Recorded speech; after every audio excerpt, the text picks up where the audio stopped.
last breaking developments in the coronavirus emergency in the U.S. and around the world. Country, some hospitals bracing for the worst, beds filling up with patients, critical supplies in some cases running dangerously low. The sheer numbers of people succumbing to the coronavirus is overwhelming every hospital. My name is Carson Freeman, and so far I have survived the 2020 COVID-19 pandemic.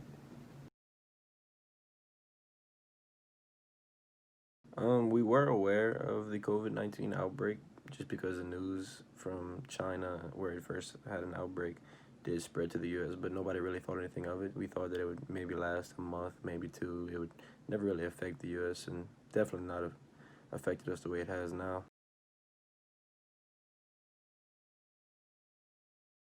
When the initial shutdown happened, I thought it would last maybe 1 to 2 weeks because that's what the school had told us, that we would be released on March 13th and that we should be back by the end of March, maybe beginning of April, in worst case scenario.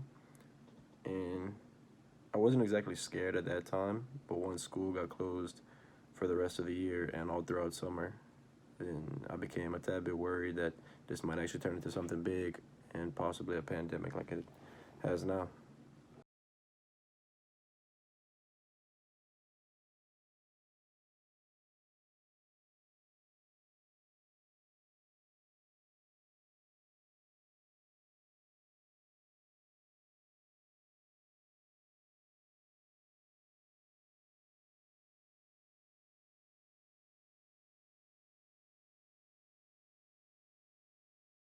I knew that it would affect the social life of my family, and I knew that I wouldn't be able to see them as much, and I figured that being that people at the social distance now, that it would affect their jobs, but I definitely didn't think that it would last as long, therefore affecting their jobs even greater than my initial thoughts. So it did very well succeed my initial thoughts.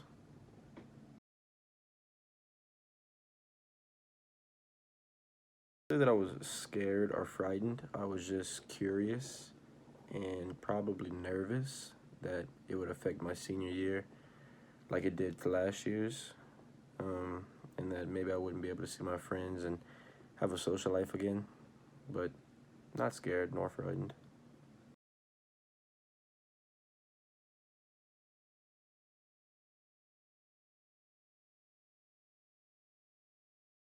This pandemic has affected my social life in more ways than I can count. It's made it to where I couldn't hang out with my friends during a short period of time, but being that we were cooped up in the house as long as we were, we eventually just stopped caring about these rules and just decided to start hanging out again, which may not have been the smartest idea, going back and forth between phase 2 and 3 of COVID-19 outbreak, but we couldn't just stay in the house all day long. But it definitely has affected my social life greatly.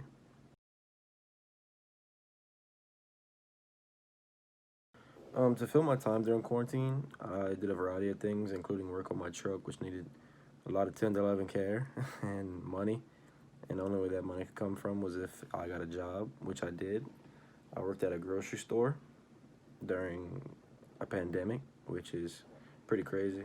We had a lot of business, we had a lot of regulations, we had a lot of guidelines we had to follow while at work. We had to stay away from customers, and if they needed help, we had to stay away from them and help them the best that we could.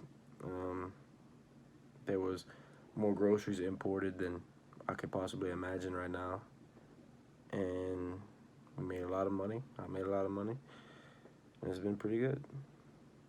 I also just chilled around the house a lot. Didn't have much to do, couldn't really go anywhere. Rode around in my truck a lot, talked on FaceTime on the phone, and played some PS4 here and there. And that's how I filled my time.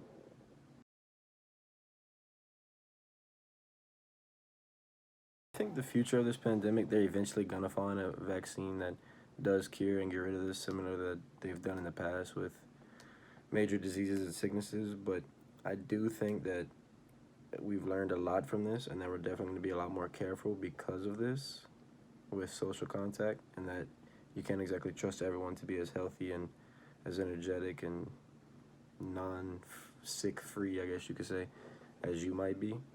So I think we're eventually going to go back to normal, but depending on how long that might take. I unfortunately do not know the answer, and that does make me nervous.